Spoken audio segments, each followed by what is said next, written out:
Hello everybody! Happy Tuesday everyone! So ngayon guys, for our vlog for today guys, is magluluto na naman tayo. Kasama ko si Nini. Magluluto si Irina at si Nini. Ne, say hi! Aking buddy. So ngayon guys, magluluto kami ni Nini ng pritong isda. Si Nini dito ang nakatoka. Siya ang magpiprito. Tapos magluluto ako. Ang sa akin naman, nalulutuin is munggo. Munggo na mayroong malunggay. Tsaka talong. Kasi guys, gusto ko sanang lagyan ng kalabasa. Kaso lang, wala akong makita.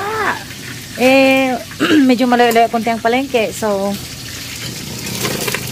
ano na lang guys, ang tawag dito, malunggay, dahon ng malunggay, tsaka talong. So, si Nina nagpiprito na. Ay! Ang karalong bangus. Inuna niya ang bangus, guys, na prituhin. Naglook na. Ina-off niya, oh. Tapos ako, guys,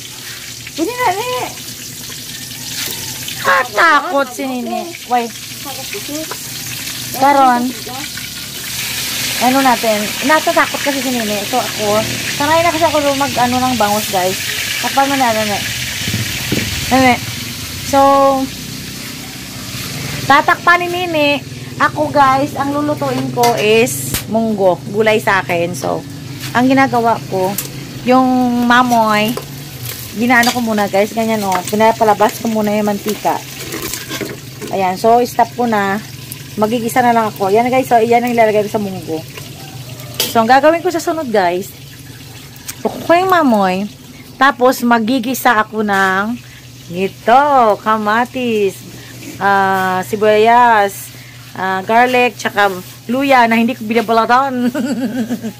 Ayan guys, so papakita namin mamaya sa inyo guys ang aming ready na ulam. Di ba guys? Ayan na guys, nagkakulo-kulo na guys. Nagkakulo-kulo na ang munggo guys, oh. So, nilagay ko na ang kanang mamoy. Tapos mayroong tanglad, talong. Talong lang ilagay ko, tapos malunggay mamaya kasi nga wala masyadong gulay guys. Doon sa aming sa aming gulayan store na dito sa amin. So yan kami naiwan pa guys, Nini, tilapia yan. Tapos yung naluto ni Nini, ito na.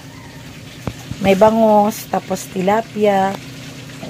Yan, so hindi pa tapos luto. Yan, yummy na naman ako rin guys. Tapos si Nini